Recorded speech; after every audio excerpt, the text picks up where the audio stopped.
सरधना का खिरवा जलालपुर गांव क्यों बन रहा है सुर्खियों का केंद्र? दूसरों की जमीन पर कब्जा करना क्यों बन रहा है यहां का दस्तूर? आखिर सांप्रदायिक ताकतों को क्यों हवा दे रहा है स्थानीय प्रशासन? दोस्तों नमस्कार। भ्रष्टाचार हमारे जेहन में रचा बसा है, जिसकी वजह से हमारे देश की तरक्की कहीं ना कहीं बाधित है। ये बातें हम इसलिए कह रहे हैं क्योंकि ग्रामीण भारत के निर्माण में जिस सपनों को सरकार देखती है, उन सपनों को चकनाचूर करने में हमारे जो भ्रष्टाचार की सीढ़ियां हैं वो कहीं ना कहीं आड़े आती हैं। और भ्रष्टाचार की सीढ़ियों पर चढ़ने के बगैर कोई काम असंभव है, ये भी बिल्कुल 100% खरा है। दरअसल ये बात मैं इसलिए कह रहा हूँ क्योंकि मेरठ के सरधना तहसील क्षेत्र के खिरवा जलालपुर गांव में एक ऐसे मामले को यहाँ के अधिकारी पिछले 2-3 वर्षों से खाद पानी देते आ रहे हैं, जिसकी वजह से आने वाले कुछ दिनों में सांप्रदायिक तनाव बढ़ने और यहाँ का जो माहौल है उसे ख़राब होने की पूरी गुंजाइश है। और यहाँ के अधिकारी आंखें मूंदे बैठे हैं। इससे पहले कि हम इसके पूरे प्रकरण को आपको बताएं, आइए जान लेते हैं कि आखिर खिरवा जलालपुर है कहाँ पर और इसकी आबादी क्या है और कैसे कैसे यहाँ की जो सिचुएशन है वो वास्तविक सिचुएशन क्या है। दोस्तों खिरवा जलालपुर सरधना तहसील क्षेत्र में स्थित है और इस गांव की आबादी 2011 की जनगणना के अनुसार 7408 थी, जो कागजों में है। अब लगभग 8 से 10 वर्ष हो चुके हैं उस बात को भी, तो इस वजह से अब ये जनसंख्या लगभग 13 से 14 हज़ार या इससे भी ज़्यादा हो गई होगी। आपको बता दें कि 2015 के जो पुख्ता आंकड़े हैं वो ये बताते हैं कि 2015 में यहाँ के लगभग 35 परिवार ऐसे हैं, 35 लोग ऐसे हैं जिनके नाम पर शस्त्र लाइसेंस इशू हुआ है। और यहाँ का जो माहौल है वो भी लगातार ख़राब होता रहता है। मुस्लिम बाहुल्य गांव होने के चलते यहाँ पर तनाव लगातार बना रहता है और शासन प्रशासन के लिए उस वक्त बहुत मुश्किल घड़ी आ खड़ी होती है जिस वक्त ये तनाव, ये सांप्रदायिक माहौल अपनी चरम सीमा पर आ जाता है। आए दिन शरारती तत्वों के द्वारा छोटी छोटी बातों को बड़ा बना देना या फिर छोटे छोटे मामलों को सांप्रदायिक रंग दे देना यहाँ के लोगों में ये शुमार हो गया है। तो आने वाले समय में जो यहाँ के अधिकारी हैं उन्होंने इसको संवेदनशील गांवों का दर्जा दिया हुआ है और यहाँ पर तमाम लोग जो यहाँ पर रहते हैं वो लोग इन सभी चीज़ों से परेशान हो गए हैं। ये लोग शांतिप्रियता चाहते हैं, यहाँ के स्थानीय लोग शांतिप्रिय माहौल में रहना चाहते हैं, लेकिन चंद लोगों की वजह से यहाँ का माहौल लगातार ख़राब होता रहता है। और इसी माहौल के ख़राब होने की वजह से यहाँ पर लोग बहुत ही कलुषित विचारधारा की ओर जाने को अग्रसर हैं। तो ये थी खिरवा जलालपुर गांव के बारे में थोड़ी सी जानकारी। अब चलते हैं पूरे प्रकरण की तरफ कि आखिर ये पूरी कहानी मैं क्यों बता रहा हूं और पूरा मामला क्या है। दोस्तों इस गांव में 2 खसरे हैं जिनमें 1901 और 1900 है, जिसमें 1901 में होली जलाने का स्थान निर्धारित है और जबकि खसरा संख्या 1900 चक्रोट है, यानी सरकारी संपत्ति है जिस पर गाँव में आने जाने का रास्ता है। इन्हीं दोनों खसरों के बगल में ही खसरा संख्या 1946 है जो लाला वीरेंद्र कुमार का है। लाला वीरेंद्र कुमार यहाँ पर कई वर्षों से रहते हैं और पिछले 3-4 वर्षों से अपनी इसी खसरा संख्या को लेकर के आए दिन अधिकारियों के चक्कर काटते नजर आते हैं। और उनका कहना यह है कि उनके खेत में स्थानीय 2-3 दबंगों ने कब्जा करके वहाँ पर रास्ता बना दिया है जबरन। और जब वो इनको खाली करने के लिए बार बार उनसे विनती करते हैं, निवेदन करते हैं, तो वो इनको मारने की धमकी देते हैं।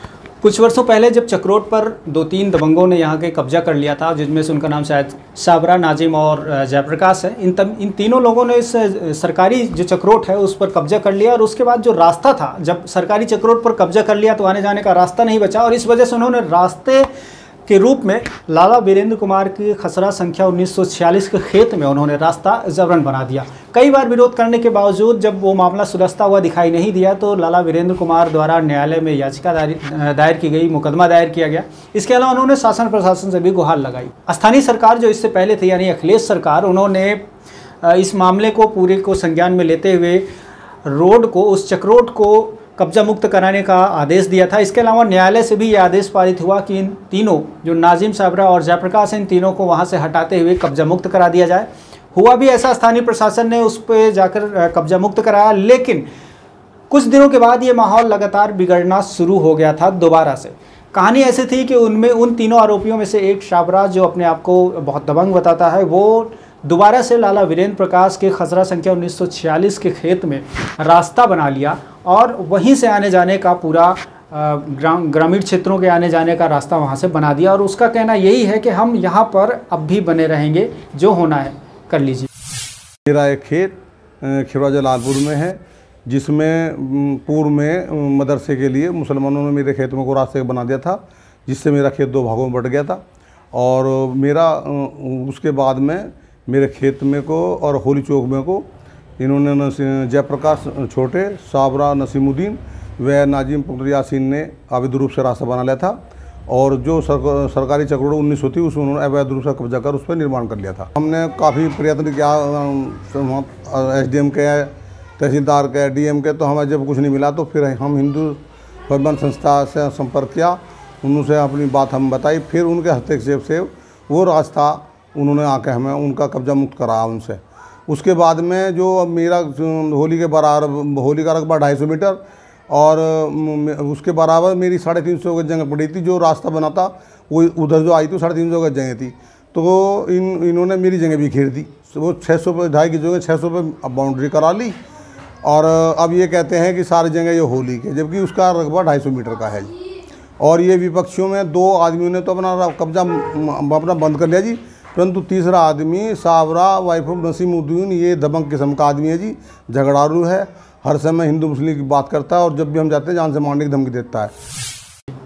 दोस्तों, चक्रोट पर पिछले दिनों जब कब्जा कर लिया गया था इन तीनों दबंगों के द्वारा, तो हिंदू स्वाभिमान संस्था ने पंडित अमित भारद्वाज के निर्देशन में वहां पर अनशन किया। आमरण अनशन करने के पश्चात प्रशासन के हाथ पांव फूल गए थे और उसके बाद उन्होंने उस चक्रोट को ठीक करने और कब्जा मुक्त कराने की जो प्रक्रिया थी उसमें तेज़ी लाई और ये कहा गया कि इसको हर हाल में हम कब्जा मुक्त करा देंगे। और इस आश्वासन के बाद हिंदू स्वाभिमान संस्था का आमरण अनशन खत्म हुआ था। पंडित अमित भारद्वाज से भी हमने इस प्रकरण में बातचीत की और उन्होंने साफ तौर पर कहा है कि अगर शासन और प्रशासन इसी तरह से आंखें मूंदे बैठेगा तो हम अपने हिंदू भाइयों के लिए अपनी जान तक कुर्बान करने के लिए तैयार हैं। कुछ वर्ष पूर्व हमें जो है खिरवा जलालपुर जनपद मेरठ थाना सरदना से एक मामला संज्ञान में आया था कि लाला वीरेंद्र गुप्ता जी के खेत में जो है और होली चौक पर कुछ लोगों ने, मुस्लिम लोगों ने उस पर अवैध रूप से कब्जा कर रखा था, जिसकी सूचना पर वहाँ पहुँचे। पहले हमने लोकल प्रशासन से संपर्क किया, जिलाधिकारी को इस बारे में ज्ञापन भी दिया और ये बताया था अगर कार्रवाई नहीं हुई तो इसमें अनशन आंदोलन होगा, जिसमें कार्रवाई ना होने पर हमने खिरवा जलालपुर गाँव में अनशन किया। 2 दिन अनशन चलने के बाद जो है वहाँ का प्रशासन जागा और उन्होंने होली चौक और लाला वीरेंद्र के खेत को अवैध जो कब्जा कर रखा जिन लोगों ने, उनसे कब्जा मुक्त करा दिया। पुनः सूचना मिली है कि उस पर दोबारा से कब्जा कर लिया। होली चौक और लाला वीरेंद्र जी का जो खेत है उसमें रास्ता खोल दिया है और ये हमारे पास आए थे तो हमने संज्ञान लिया। इस बारे में प्रशासन से बात की जाएगी और अगर कोई कार्रवाई नहीं होती है तो हम दोबारा अनशन के लिए बाध्य होंगे। साथियों, जो कि मामला हिंदू मुस्लिम का है इसलिए सांप्रदायिक तनाव बने रहने की गुंजाइश भरपूर है। यहाँ के जो स्थानीय अधिकारी हैं अगर इस माहौल को समय रहते सुलझाने में कामयाब नहीं होते हैं तो आने वाले समय में किसी भी वक्त ये बड़ा रूप धारण कर सकता है और स्थानीय अधिकारियों के लिए मुश्किल की घड़ी ला सकता है। लाला वीरेंद्र कुमार का कहना ये भी है कि मौके पर जो वहाँ पर सिजरा है और जो नक्शा है वो भी ठीक तरीके से वैसा नहीं है जैसा होना चाहिए। सिजरे में भी गड़बड़ी है जिसको ठीक कराने की मांग उन्होंने की है और इस सिजरे को अगर ठीक कर दिया जाए तो गांव का जो 70% मामला है, 70% जो इस मामले से जुड़े हुए सारे वाद हैं वो निस्तारित हो जाएंगे, खुद ब खुद ठीक हो जाएंगे। साथियों, देरी से मिला हुआ न्याय अन्याय के बराबर ही होता है।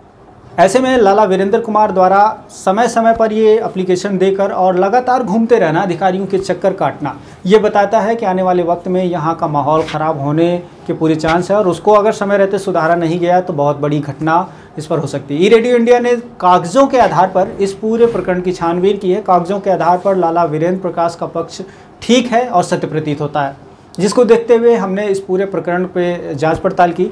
और स्थानीय जो वहाँ के पटवारी हैं सुरेश चंद्र शर्मा, जब उनसे हमने बातचीत की तो उन्होंने खुद का तबादला देने का बहाना बनाकर इस प्रकरण से मुंह मोड़ लिया। जबकि स्थानीय लोगों का कहना है कि जो पटवारी है वो भ्रष्ट और बेईमान टाइप का व्यक्ति है। वो लगातार इस पूरे घटना को सुलझाने के एवज में किसी न किसी तरह के पैसे या इस तरह के भ्रष्टाचार करने की डिमांड करता रहता है, जिसको लेकर के अभी तक मामला ये रुका हुआ है।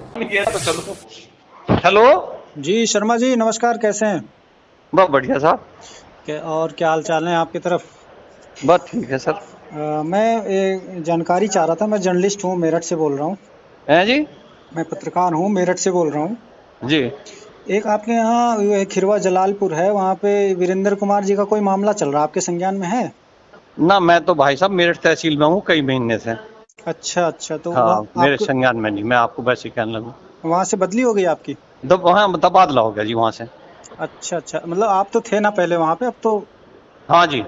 तो क्या था इनका मामला, आपको तो पता ही होगा। बस पता नहीं जी, कि टेंशन इतनी रहे इस नौकरी में, तो इतने काम है, कहीं किसी का कुछ हो जाओ लेखपाल, किसी का मामला हो जाओ, वो तो इतने तो नादान थे। जो वर्तमान लेखपाल है उससे फोन कर लो, बता देगा वो। उसका नंबर है आपके पास? ना मेरे पास ही, पता नहीं कौन है वहाँ, अच्छा, वो तो हटा दिया था। चलो ठीक। लोगों का कहना यह भी है कि अगर जिस वक्त वो डिमांड कर रहा था उस वक्त उसकी डिमांड को पूरी कर दी गई होती तो आज यहाँ का माहौल ठीक हो गया होता, लेकिन स्थानीय अधिकारी एक मोटी तनख्वाह लेने के बावजूद भ्रष्टाचार करने में संलिप्त है। इसका जवाब आखिर कौन देगा?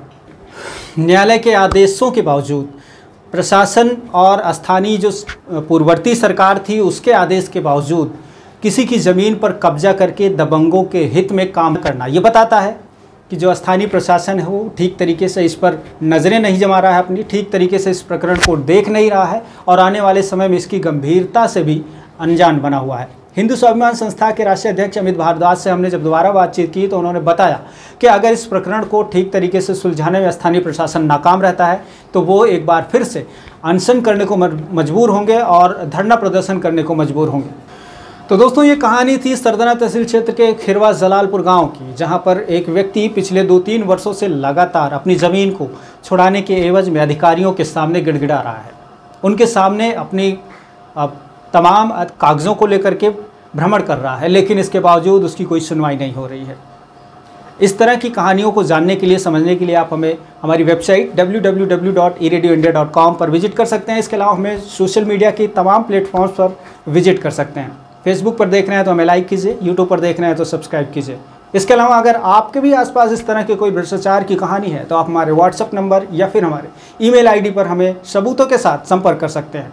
बहुत बहुत शुक्रिया, नमस्कार।